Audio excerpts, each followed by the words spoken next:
مباہلے کو کس طرح میں اپنی عوام کو سمجھا سکوں؟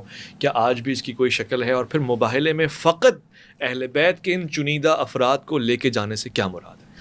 ہم مباہلہ کو بھی عید مباہلہ کہتے ہیں. اچھا. ہم اس دن بھی جشن مناتے ہیں اور عید مناتے ہیں اور خوشی مناتے ہیں. ہمارا مزاج ہی یہی ہے کہ جہاں اہل بیت خوش ہیں وہاں ہم خوش ہیں. اصل میں عید جہاں خوشی ہے وہی عید ہے. مباہلہ دو چیزوں کو ثابت کرتا ہے. ایک رسول اعظم کی نبوت و رسالت کو اور ان کی صداقت کو ثابت کر رہا ہے مباہلہ کا واقعہ، اور دوسرا اہل بیت اطہار علیہم السلام کی فضیلت اور عظمت کو یہ واقعہ ثابت کر رہا ہے. اس کا پس منظر حضرت نے جو بیان کیا کافی حد تک بات ہوئی اس پر، بہت اچھی بات کی انہوں نے. کچھ اسی طرح کا ہی پس منظر ہے کہ پیغمبر گرامی کی طرف سے اسلام کی اور دین کی دعوت مختلف ممالک میں، مختلف علاقوں میں، خطوں میں پہنچی اور بنو نجران تک بھی پہنچی. یمن میں نجران یہ عیسائیوں کا مرکز تھا. اچھا، عیسائی بڑے پڑھے لکھے تھے. اچھا. اور ان کے باقاعدہ تعلیمی ادارے تھے. اس وقت مکہ وغیرہ میں اتنے تعلیمی ادارے نہیں تھے، اس طرف حجاز کی طرف اتنے تعلیمی ادارے نہیں، لیکن عیسائیوں کی شروع سے ہی علم پر بہت توجہ ہے. ماشاءاللہ. آج بھی دنیا میں سب سے زیادہ پڑھے لکھے عیسائی ہیں، اور سب سے زیادہ تعلیمی ادارے اور سب سے زیادہ جو یونیورسٹیاں ہیں وہ عیسائیوں کی ہیں. اور جتنا لٹریچر عیسائی آج بھی چھاپتے ہیں یہ شروع سے عیسائیوں کا ایک مزاج رہا ہے کہ ان کی لائبریریاں بہت ہوتی ہیں، وہ ریسرچ ورک بہت زیادہ کرتے ہیں، تحقیقی کام بہت زیادہ کرتے ہیں. اور عیسائیوں تک جب یہ دعوت پہنچی ہے دین کی، تو دعوت کے اندر جاذبیت اتنی زیادہ تھی اور خود اس کے اندر حق کی مٹھاس اتنی زیادہ تھی کہ لوگوں کا دل چاہ رہا تھا کہ دین کو قبول کر لیں. اس کیفیت کو دیکھنے کے بعد لوگوں نے کہا اچھا اپنے بڑوں سے ذرا پوچھ تو لیں. تو وہ جو دو بڑے تھے، ان کے ایک کا نام سید اور دوسرے کا نام عاقب لکھا گیا، ان سے انہوں نے پوچھا تو انہوں نے کہا کہ دیکھو ابھی جلدی نہ کرو، یہ دین محمد کو قبول کرنے میں جلدی نہ کرو. ہم لوگ خود پہلے مدینہ جائیں گے اور ہم ان سے جا کر اس کے بعد ہمارے فیصلے. ابھی جلدی نہ کرو، یہ دین محمد کو قبول کرنے میں جلدی نہ کرو. ہم لوگ خود پہلے مدینہ جائیں گے اور ہم ان سے جا کر حضرت محمد سے ملیں گے، ان سے مناظرہ بھی کریں گے، اس بارے میں بات کرتے ہیں، اس کے بعد ہمارے فیصلے کا انتظار کرو. ان لوگوں کو اپنے بڑوں پر بھروسہ تھا کہ بھائی یہ بہت زیادہ محقق لوگ ہیں اور عالم فاضل لوگ ہیں، اور یہ جائیں گے اور ملیں گے اور مناظرہ کریں گے، اس کے بعد جو فیصلہ ہوگا وہی درست فیصلہ ہوگا. لہذا وہاں سے 14 تو انہوں نے بڑے بڑے اپنے عالم لیے اور 60 افراد اور اپنے ساتھ ملا لیے. اس طرح یہ 70-75 افراد کا ایک وفد، اور وہی جس طرح نے کہا کہ فاخرانہ لباس اور ریشمی لباس اور انگوٹھیاں سونے کی پہنی ہوئی، اور اس انداز سے یہ پہنچے. اور ان کے ذہن میں تو یہی تھا کہ وہ گویا کہ حضرت محمد گویا کہ ایک بادشاہ ہے، جس طرح بادشاہوں کے پاس جایا جاتا ہے اسی پروٹوکول کے ساتھ اور اسی لباس. جب حضرت کے پاس پہنچے تو مسجد میں درویشانہ انداز میں بیٹھے ہوئے ہیں، زمین پر خاک پر بیٹھے ہوئے ہیں، کچی مسجد ہے، اور اس کے اندر تو انہوں نے کوئی بادشاہوں والی بات ہی نہیں دیکھی، وہ شاہانہ ٹھاٹ باٹ اور وہ چیز تو ہے ہی نہیں. اور پھر انہوں نے یہ بھی دیکھا کہ حضرت نے کوئی توجہ نہیں کی، جبکہ انہوں نے یہ سن رکھا تھا کہ سرکار رسول اعظم بہت زیادہ مہمان نواز ہیں، اور رسول اکرم صلی اللہ علیہ وآلہ وسلم ہر مہمان کی بہت زیادہ عزت و احترام کرتے ہیں، مہمانداری، خاطر، تواضع. اور ان کو بڑا تعجب ہوا کہ ہم نے تو ان کی یہ شہرت سنی تھی اور انہوں نے ہم پر کوئی توجہ ہی نہیں دی ہے. تو انہوں نے ایک دو قریبی لوگوں سے پوچھا کہ آپ کچھ بتا سکتے ہو کہ یہ ہم پر کیوں توجہ نہیں کر رہے اور ہم سے بات کیوں نہیں کر رہے، جبکہ انہوں نے خط لکھا تھا، ہم آئے ہیں، خط و کتابت کے بعد ہی ہم ان کے پاس آئے ہیں، تو اب یہ ہم سے کیوں نہیں. تو اس نے کہا کہ اس کا جواب میں آپ کو دلواتا ہوں، ایک ہی شخصیت ہیں کہ جو آپ کو اس کے بارے میں بتائیں گے. تو وہ حضرت علی علیہ السلام کے پاس لے گئے. مولا متقیان کے پاس جب یہ پہنچے تو مولا نے کہا کہ یہ ریشمی لباس اتارو اور سادہ لباس پہنو، اور یہ سونے کی انگوٹھیاں تم اتار دو. اور تم اصل میں یہ عیسائیوں کا یہ اپنا انداز تھا بھی نہیں، عیسائی علماء خود بھی یہ راہب اور عبادت والے لوگ تھے. یہ چیز بن ٹھن کر اس لیے آئے تھے کہ ان کے تصور میں تھا کہ بادشاہ کے پاس جا رہے ہیں، معروف کر سکیں گے. ہاں تو جناب امیر المومنین نے کہا کہ بھائی اپنے وہ جو تمہارا اصلی حلیہ ہے اس میں آؤ. گئے، خیر پہنچنے کے بعد اب سرکار دو عالم نے ان کا بڑا استقبال کیا اور بڑی، تو اب یہ کہنے لگے ہاں واقعی بھائی اچھا، کہنے لگے کہ ایک بات تو بڑی پوری ہو گئی کہ بھائی جو نبی کے بارے میں بات پوچھنی ہو اور پھر اس کے متعلق وہ اعتراض یا اشکال جو ہے اس کا نائب دور کر دے، تو یہ تو اس آخری نبی کے بارے میں جو ہم نے تورات میں علامتیں پڑھی ہیں ایک پہلی پوری ہوتی بھی دکھائی دے رہی ہے. اس کے بعد ان کی عبادت کا وقت ہو گیا، انہوں نے مشرق کی طرف منہ کیا اور عبادت کرنا شروع کر دی. اب یہاں کچھ صحابہ کرام نے ان کو روکنا چاہا، تو پیغمبر حالانکہ مشرق کی طرف تو رسول اللہ نے کہا نہیں، ان کو جیسے یہ کرنا چاہتے ہیں ان کو ویسے ہی کرنے دو، ان کو آزادی ہے. صاحب اتنی پیاری بات ہے، آپ کی بات کنٹینیو رہے گی. میں صرف روک کے اس بات کو ریکنفرم کرنا چاہتا ہوں، ایکنالج کروانا چاہتا ہوں کہ خود مسیحی وہاں سے جو تشریف لے کر آئے نجران سے، وہ اس تصور کے ساتھ آئے کہ ایک آخری نبی کا وعدہ ہو چکا ہے، آخری نبی کا وعدہ ہو چکا ہے، یعنی ختم نبوت وہاں سے بھی ہمیں اس کا ایک پروف ملتا ہے سالڈ کہ وہ بھی ایک آخری نبی کے منتظر تھے. وہ بالکل درست ہے. ان کو تورات میں آخری نبی کی انہوں نے علامات بھی پڑھی ہوئی تھی. میں ابھی آ رہا تھا اس بات پر, وہ بات میں نے ابھی کرنی تھی. انہوں نے وہ علامات بھی پڑھی ہوئی تھی اور ان کے ذہن میں یہ تھا, لیکن ابھی ان کے یہ واضح نہیں تھا کہ یہ وہی ہیں کہ جن کا تورات میں ذکر ہے. اس لیے تو انہوں نے کہا کہ ہم خود جائیں گے, ہم خود بات کریں گے, وہ علامتیں اور وہ اوصاف ان میں دیکھیں گے, اور اگر ہمیں وہ اوصاف مل گئے کہ جو تورات کے اندر موجود ہیں آخری نبی کے لیے, اور ہم مطمئن ہو گئے, تو ہم اپنی قوم کو بھی واپس آ کر بتائیں گے کہ ہماری قوم بھی ان کا کلمہ پڑھ لے. تو یہ انہوں نے وہ بہرحال لائے. میں وہی تو کہہ رہا تھا کہ انہوں نے کہا کہ یہ پہلی علامت ہمیں نظر آ گئی جو تورات کے اندر آخری نبی کے سلسلے میں ہے, وہ پہلی علامت تو مل گئی. اس کے بعد انہوں نے جب انہوں نے مشرق کی طرف منہ کر کے عبادت کرنا شروع کی, کچھ لوگوں نے منع کرنا چاہا, تو پیغمبر اکرم نے کہا انہیں آزادی سے کرنے دو. یہاں سے ایک سیرت پتہ چلی رسول اللہ صلی اللہ علیہ وآلہ وسلم کی, کہ کسی کے ساتھ عقیدے میں جبر نہیں کرنا, زبردستی نہیں کرنی. ہر فرد کو اور ہر شخص کو اپنے عقیدے پر عمل کرنے میں مکمل آزادی ہے. یہ اسلام آزادی دے رہا ہے, یہ رسول اسلام آزادی دے رہے ہیں. مسجد نبوی کے اندر انہیں مکمل آزادی ہے کہ وہ, تو رسول اللہ نے یہ ہمیں سیرت بتائی ہے کہ دوسرے کے مذاہب اور عقائد کا احترام کرنا ہے, نہ کہ انہیں برا بھلا کہنا ہے اور ان سے ان کی مذہبی آزادیوں کو چھیننے کے لیے ڈنڈا اٹھا لینا ہے. یہ کام نہیں کرنا ہے, بلکہ سب کے ساتھ رواداری سے پیش آنا ہے. اب یہ اپنی عبادت کر کے پیغمبر اکرم کی خدمت میں آئے. گفتگو جب انہوں نے شروع کی تو یہ کہنے لگے کہ آخری نبی کے جو اوصاف تورات میں بیان کیے گئے ہیں وہ سب تو آپ میں موجود ہیں, صرف ایک صفت کا ہے مسئلہ, صرف ایک صفت جو آپ کے اندر ہے وہ ہم اس کی وجہ سے آپ کو نہیں مان رہے. بھائی وہ کون سی صفت؟ کہنے لگے کہ آخری نبی کی صفت تو یہ ہے کہ وہ ہمارے حضرت عیسیٰ کی جو ہے وہ تصدیق کرے گا, مگر آپ تو تکذیب کر رہے ہیں, آپ تکذیب کر رہے ہیں جبکہ وہ تصدیق کرے گا. تو رسول اللہ فرمانے لگے کہ نہیں, میں تکذیب تو نہیں کر رہا, میں تو حضرت عیسیٰ علیہ السلام کی تصدیق کر رہا ہوں, اور میں تو ان کی نبوت اور رسالت پر ایمان رکھتا ہوں. کہنے لگے آپ ان کی نبوت اور رسالت پر ایمان تو رکھ رہے ہیں, مگر آپ تو انہیں اللہ کا بندہ مان رہے ہیں, جو عقیدہ ہمارا ہے آپ وہ نہیں مان رہے. تو پھر پیغمبر گرامی نے اس کے سلسلے میں دلائل بیان کیے کہ وہ اللہ کے بندے ہی تھے, اللہ کے عبد ہی تھے. کہنے لگے کہ وہ تو مردوں کو بھی زندہ کر دیتے تھے, اور جو جزام اور برس میں مبتلا ہوتے تھے ان کو شفا کر دیتے تھے. اور پیغمبر فرمانے لگے رسول اللہ نے فرمایا کہ اذن الہی سے یہ سب کچھ وہ کیا کرتے تھے. پھر کہنے لگے وہ تو بغیر باپ کے پیدا ہوئے, تو وہ آیت نازل ہوئی, کہا ان کی مثال آدم کی سی ہے, آدم کو تو اللہ نے بغیر ماں اور باپ کے پیدا کیا, تو جو اللہ آدم کو بغیر ماں باپ کے پیدا کر سکتا ہے وہ عیسیٰ کو بغیر باپ کے پیدا کیوں نہیں کر سکتا. بہرحال یہ گفتگو رہی اور یہ مناظرہ 3 دن چلا ہے مسجد نبوی کے اندر. 3 دن مناظرے کے بعد اب خود آوند عالم نے خود حکم دیا کہ اب آپ نے ان کے ساتھ مباہلہ کرنا ہے. سورہ مبارکہ آل عمران کی آیت نمبر 61 ہے, نازل ہوئی آیت. فمن حاجک فیہ من بعد ما جاءک من العلم فقل تعالوا ندعو ابناءنا وابناءکم ونساءنا ونساءکم وانفسنا وانفسکم ثم نبتہل فنجعل لعنۃ اللہ علی الکاذبین. تو ابھی یہ اتنی دلیلوں کے بعد بھی یہ جو کٹ حجتیاں کر رہے ہیں آپ کا یہ علم اور یہ سب کچھ کے بعد, تو اب ان سے آپ کہیے فقل تعالوا ندعو ابناءنا وابناءکم, کہ آپ اپنے بیٹوں کو لائیں, ہم اپنے بیٹوں کو لے کر آتے ہیں. نساءنا ونساءکم, آپ اپنی عورتوں کو لائیں, ہم اپنی عورتوں کو لاتے ہیں. وانفسنا وانفسکم, آپ اپنی جانوں کو لائیں, اپنے نفسوں کو, اور ہم اپنے نفسوں کو اور اپنی جانوں کو لے کر آئیں گے. ثم نبتہل, اور پھر مباہلہ کریں گے. فنجعل لعنۃ اللہ علی الکاذبین, تو اللہ کا عذاب اور اللہ کی لعنت ہوگی ان پر کہ جو جھوٹے ہوں گے, جو کاذبین ہوں گے ان پر لعنت آ جائے گی. لانا کس کو ہے؟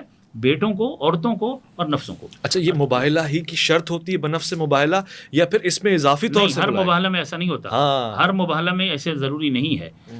یہ ایک خاص مباہلہ ہے, اس کے لیے یہ آیت نازل ہوئی ہے. رسول اللہ نے کہا کہ تم اپنے بیٹوں کو لے آؤ, ہم اپنی بیٹوں کو, اور اپنے بیٹوں کے مقام پر حسنین کریمین کو لے کر گئے جیسے حضرت نے بیان کیا ہے. اور نساءنا میں جناب سیدہ فاطمہ زہرا سلام اللہ علیہا کو لے کر گئے. اور انفسنا میں پیغمبر اکرم خود بھی گئے, اور جناب امیر المومنین حضرت علی علیہ الصلوۃ والسلام کو لے کر گئے. حضرت نے بالکل اچھی بات کہی کہ یہ صرف 5 ہستیاں ہیں کہ جو مباہلہ میں گئی ہیں. تمام مورخین کا اس پر اتفاق ہے, تمام مفسرین کا, تمام محدثین کا اس بات پر اتفاق ہے کہ یہی 5 ہستیاں ہیں کہ جو میدان مباہلہ میں گئی ہیں عیسائیوں کے ساتھ. ان کے بڑے نے انہیں پہلے کہہ دیا تھا کہ کل اگر بہت بڑا لشکر لے کر آئیں اور ہجوم لے کر آئیں تو مباہلہ کر لیں گے, لیکن اگر خاص اپنے خاندان اور گھر والوں کو لے کر آئیں تو پھر مباہلہ کرنا مشکل ہوگا.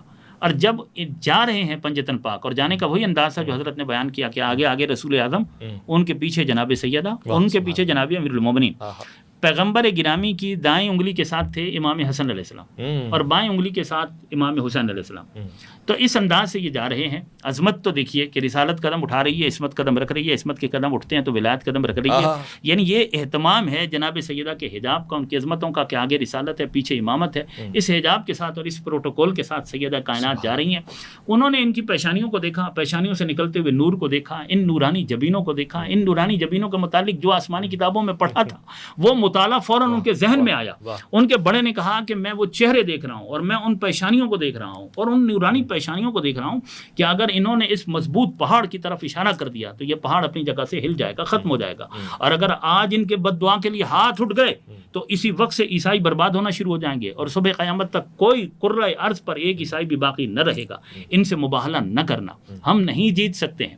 تو انہوں نے ہتھیار ڈال دیے. اس کے بعد وہی بات ہے کہ جو حضرت نے کی ہے، یعنی یہ وہ واقعہ ہے کہ جس کے بعد ظاہر ہے کہ رسول اللہ صلی اللہ علیہ وآلہ وسلم بھی اپنی نبوت اور اپنی رسالت سے اتنے مطمئن تھے تو مباہلہ کے میدان میں اترے ہیں نا.